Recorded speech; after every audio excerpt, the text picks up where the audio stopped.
तो सबसे पहले शुरुआत यहाँ से होती है अपने दोस्त के गैरेज से। उसका गाड़ी निकाल करके हम लोग निकल जाते हैं अपने गांव से ककोलत की ओर। बहुत नौटंकी के बाद हमारा ये दोस्त हाथ में कपड़ा लेकर आया। फिर हमारी जर्नी शुरू होती है और देखते देखते हम लोग पहुंच जाते हैं गया नवादा मेन रोड पे।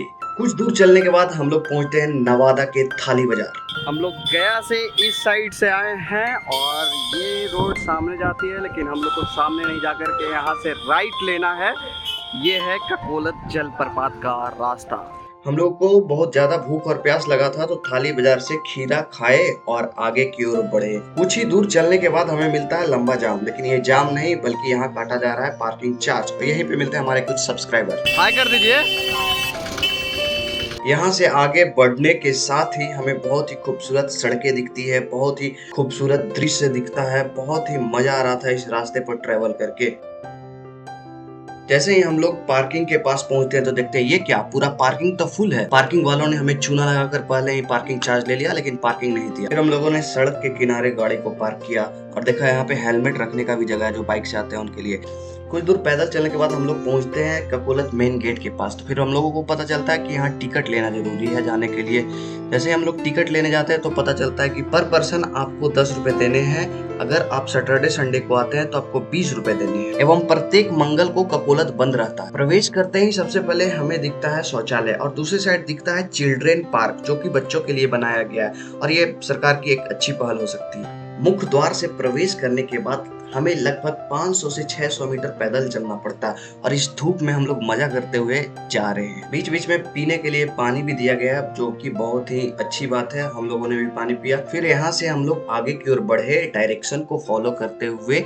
यहाँ पे कुछ इंस्ट्रक्शन भी लिखे हुए हैं, जैसे ऊपर शौचालय नहीं है, शौचालय का इस्तेमाल करना चाहते हैं तो आप नीचे ही कर लें। यहाँ पे कुछ डूज और डोंट्स लिखे हुए हैं। फॉलो नहीं करने वालों को इस प्रकार से पिटैया होता है, जैसे यहाँ पे पुलिस एक बंदे को मार रही है क्योंकि ये पहाड़ पर चढ़ गया था बिना मतलब के।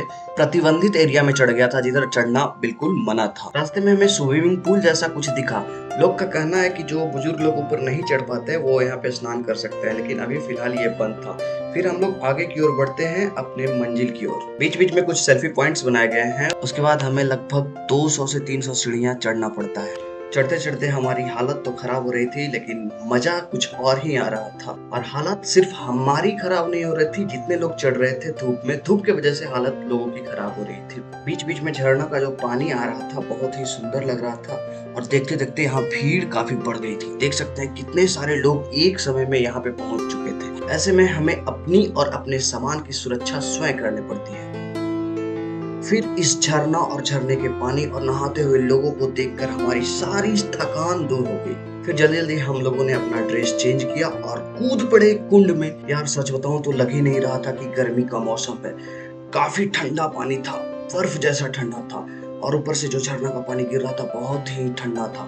घंटों तक हम लोगों ने इसमें नहाया और खूब फुल टू एंजॉय किया। उसके बाद हम लोगों में से काफी लोगों को भूख लग गया था, तो हम लोगों ने कैफेटेरिया में गए और वहां पे समोसा और छोले खाए। उसके बाद फिर से वापस आकर के इसी कुंड में नहाना था तो छलांग लगा दिए, फिर से नहाने लगे, खूब मस्ती करने लगे। फिर हमारी नजर पड़ी एक व्यू पॉइंट पे, तो मैंने सोचा कि व्यू पॉइंट से जाकर के झरना को देखना चाहिए। जा ही रहा था कि मैंने अपने एक साथी को देखा कि वो अपना चश्मा ढूंढ रहा। उसने डुबकी लगाया और उसका चश्मा ही भुला गया और वो खोज रहा। व्यू पॉइंट से काफी शानदार लग रहा था ये झरना, ककोलत का झरना, ठंडा ठंडा कूल कूल झरना। उसके बाद मैंने अपनी नजर घुमाई तो ये वादियां, ये पहाड़ बेहद खूबसूरत लग रही थी।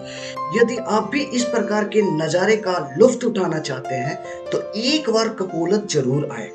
बेहद ही खूबसूरत होता है यहाँ का दृश्य, साथ ही यहाँ का झरना। मुझे ऐसा लगता है कि जिंदगी में एक बार नहीं, प्रत्येक गर्मी में आपको एक बार यहाँ जरूर आना चाहिए। बेहद ही खूबसूरत है यहाँ का दृश्य। नहाने के बाद बहुत ही मजा आता है।